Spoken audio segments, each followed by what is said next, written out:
I don't know about you, but if you watched the first episode of the second part of Food Wars, the third plate, and was shocked and awed like I was, I'm going to assume it's because you also never knew that you could freeze eggs and then cook with them. Right. I was just so fascinated by cooking with frozen eggs, I immediately bumped the scheduled post that was going to go up today in order to make this and share it with you guys. Eager as any beaver that ever lived, I went out and got all the ingredients, and then came home and immediately put my eggs in the freezer.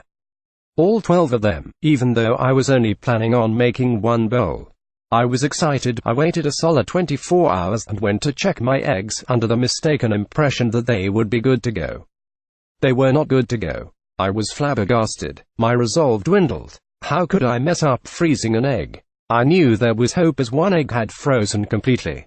It had also cracked open. 1 out of 12. Not the best odds. I kept cooking. Everything else went to plan.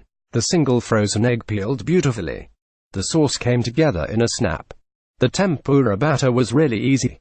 The oil got up to temperature and stayed up to temperature, a true feat for me, as my oil seems to constantly fall below the temperature it should be at. For a Food Wars recipe, this dish came together incredibly easily. Except for the frozen egg snafu. What did I do wrong? 48 hours later, I came back to find my eggs completely frozen, and all cracked. As it turned out, my eager beaver attitude actually hurt me here. These eggs need a solid 2 days in the freezer to get rock hard, as they should be when you cook. They will crack open, which seems somehow wrong, as I've been taught never to eat eggs that are cracked, but it should be okay as long as you cook and eat the eggs directly after peeling them. If you don't keep up with my YouTube channel, I post making of videos 2 days before the recipe goes live here. One of my commenters on the making of video for the egg tempura assured me that in the manga, Soma has the same problem occur with his eggs. So, it turns out I was doing it right all along. How nice. So, the star is obviously the egg, but what about the other ingredients? The shiso leaf is a really nice, mellow complement to the egg. If you haven't had shiso before, it is sort of similar to perilla leaf, which is much more common in Korean cooking. If you can't find shiso, you can use perilla. However, perilla definitely has a stronger, more peppery flavor, so it will have a bigger impact on the dish.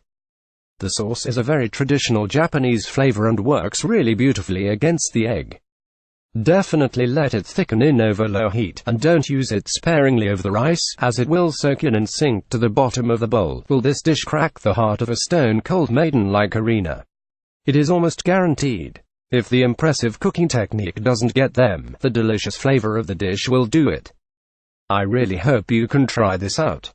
Watch the video below to get more pointers on how exactly to make this dish. Ingredients for egg tempura bowl: sauce 2 cups, dashi 1/4 cup, soy sauce 1/4 cup, mirin egg tempura, frozen eggs, freeze 48 hours for best results, 1 per bowl, 1 cup flour extra for dredging, 1 cold, not frozen egg, 200 milliliters cold water, shiso leaves, cooked rice, 1 cup per bowl, vegetable canola oil for deep frying, salt to make egg tempura bowl 1.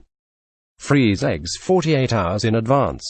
Eggs may crack open in the freezer. I found it was difficult to get them to freeze completely if the shell didn't crack open while freezing. Eat wisely. Be careful of where you discard shell while peeling, and make sure to cook and eat immediately after removal from the freezer. 2. When ready to start cooking, get rice ready to go and cook according to package instructions. 3. Make sauce. I recommend making dashi by scratch for best results. Combine ingredients and bring to a light simmer. Allow to reduce until slightly thicker, and keep on low heat while cooking the rest of the food. 4. Peel frozen egg and place in a clean bowl back in the freezer.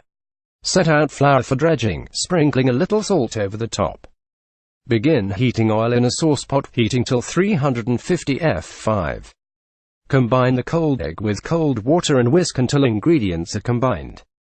Pour over the flour, and stir with chopsticks in a figure 8 in motion until most of flour is combined, and some lumps remain, no more than 1 minute. You really only want to stir until it just comes together. If you stir too much, the gluten in the batter will develop too much, making the coating chewy rather than crispy. There should definitely be lumps floating at the top. 6. Take out the frozen egg, and dredge in flour. Immediately coat liberally in tempura batter, and then drop in the waiting oil. 7. Fry 6 minutes and remove immediately. Allow to drain on a rack. If oil is too hot, the center will not be melty, so take care it is the perfect temperature. Lightly fry shiso leaves, 5 to 10 seconds per side, or until just crisp.